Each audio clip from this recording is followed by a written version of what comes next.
Allah Azza wa Jal is telling us, قَدْ جَاءَكُمْ, indeed already you received from Allah subhanahu wa ta'ala, nur, light, وَكِتَابٌ مُبِينٌ وَكِتَابٌ مُبِينٌ وَكِتَابٌ مُبِينٌ. This kitab, Al-Quran al-Kareem. Allah subhanahu wa ta'ala's word in the Quran. The one Allah subhanahu wa ta'ala promised, He will protect that book. So nobody can mess with the Quran.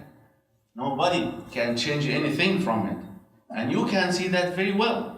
People, they recite the Quran since Prophet Muhammad sallallahu alayhi wa sallam. Until this moment, in one way. Nobody can put a word, nobody can erase some, nobody can add some, like the other books. Because Allah subhanahu wa ta'ala didn't promise He will protect His books too. At-Tawrah wal-Injil, it's His book. But He didn't promise He will protect it and save it.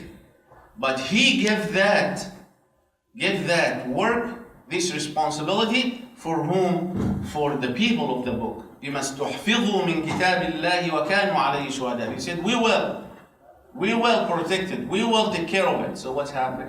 A lot of things now changing, and a lot of things added on, and a lot of things erased from. This is not my word, this is their own word. So Allah Azza wa Jalla promised, I will protect the Quran. And the Quran is your light. The Quran is your guidance. But you have to do what? You have to follow it. Because there is no benefit if you are not following Allah's word. So, and then you ask after that, why I'm misguided? You know why. Because you are not listening to what Allah subhanahu wa ta'ala said in His book. This is the message, not only for the imams, or the sheikhs, or the alim, no. For every person who said, La ilaha illallah, Muhammadur Rasulullah, Al-Quran, it's your book for guidance.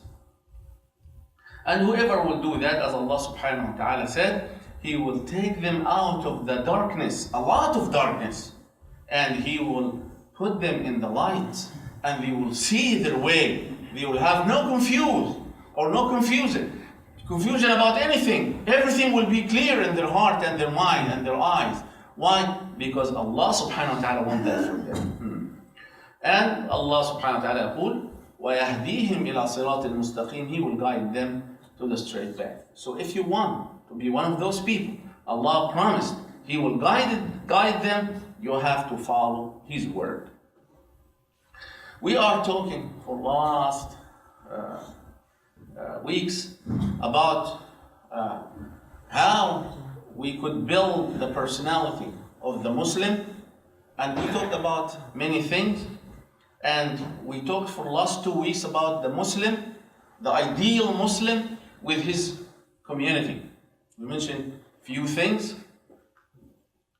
The first thing we start with it, as you remember, as-sidq.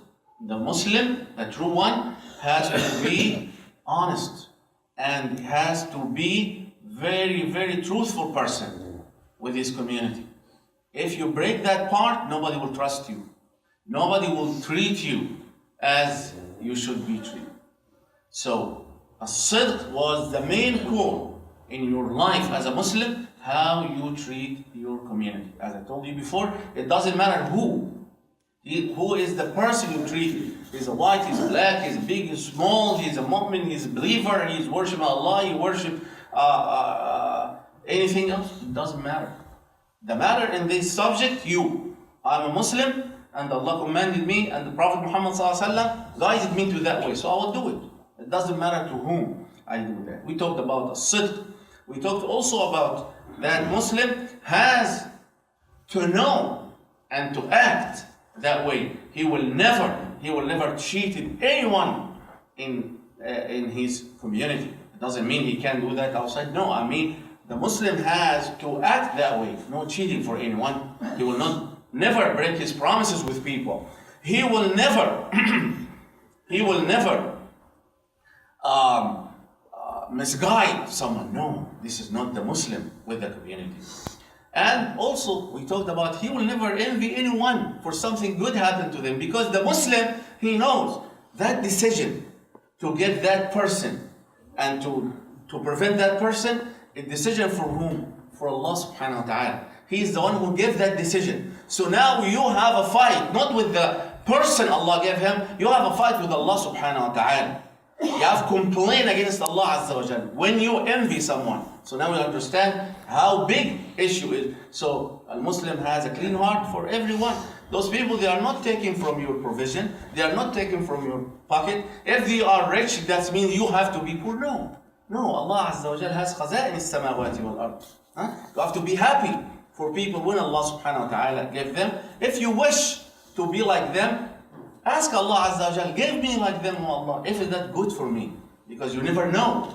Sometimes when Allah gives, it will be very bad test for you. Because most of the people fail in that test. When they are poor, they are fine. When Allah Azza wa Jal gives them more than what they need, they start going to the astray way. So you never know if you will be a good person on that way or not. Sometimes Allah protecting you when He gave you what you need.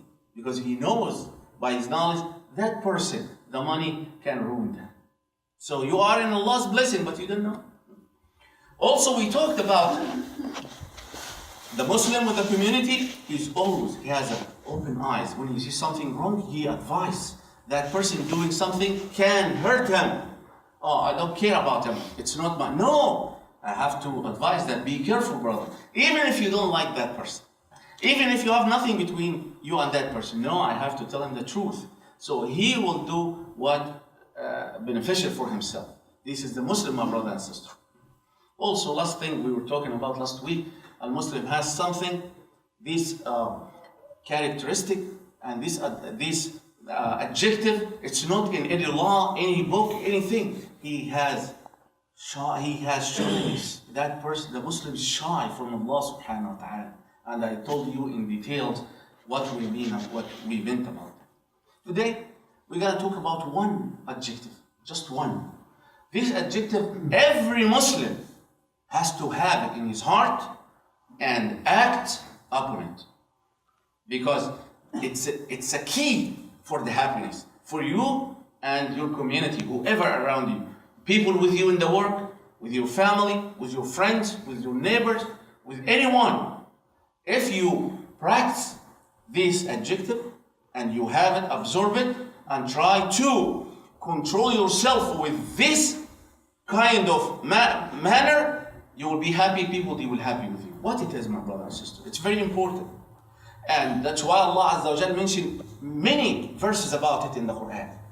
And the Rasul Sallallahu Alaihi Wasallam said many ahadith about this virtue, this one, especially this one. And Nabi Sallallahu Alaihi Wasallam did a lot of action to prove this adjective. And as I told you, every one of us need for that adjective and characteristic. What it is? Al-Muslim with his community, he has to be afuun ghafoor. Oh, we heard this word about Allah. Allah, inna Allah afuun ghafoor. Allah subhanahu wa ta'ala, afu means what? He forgive people who deserve the punishment. And He erase their bad deed and consider it with the good one. Allah Azza wa Jal do that. And this is all of us what we need from Allah subhanahu wa ta'ala. As I explained it last week, every one of us need al-af wal-maghfirah from Allah subhanahu wa ta'ala. Otherwise, we will be punished for our bad deed. Even if you end up in the Jannah for your good deed, what should happen with you for the bad thing you did? It's fair to be punished for it and then go to the Jannah. But no, Allah subhanahu wa ta'ala will look at you with His mercy, with His afu, not with the justice. Justice, you have to be in the hellfire for a while. You commit many sins and you know it's wrong, and I told you it's wrong, and you know it's wrong, and with all of that you did it. So you deserve the punishment. This is fair. Oh, Allah Azza wa Jalla will not treat you that way. He will treat you with His fadl. No, it's okay. As long as your good deed, better than your bad deed, bigger than your bad deed, heavier than your bad deed, I will forgive the bad deed as you didn't do it. This is called al-af wal-maghfirah. Every one of us we need it from Allah subhanahu wa ta'ala. You have to have it with Allah's servant too, as a Muslim, to be happy. And people around you to be happy too, and you have healthy community. All of us, we have to practice that. We have to practice it. It's not something, if I like, no. You have to. I'll tell you one. You have to forgive the people around you, and you have to forget about their bad action towards you, because that's will happen. We are, as all know, we are not angels. No, none of us. And we are not devils too. We are a human being. We do the right, we do the wrong sometimes, according to how strong your iman is. According to one part, we talked about it long time ago, how much you feel in your heart that Allah is watching you and listening to you. If that feeling is strong, you will be away from all al-hawa, from all the shaitan whispering from anything, because you have that feeling strong in your heart. Allah is watching me, I cannot do that. Allah is listening, so I cannot say this word.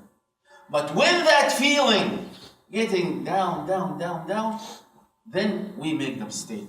And then that feeling sometimes go up again. It depends. So this is called censorship. Muraqabatullahi azza wa jalla. To worship Allah as you see Him. But we cannot see Him. But you should know He is watching us. So this is the point now. If you have that feeling, you will be away from. Nothing can be hard on you to avoid. Nothing can be hard on you to do as a wajib. No, everything would be easy because you have that feeling in your heart.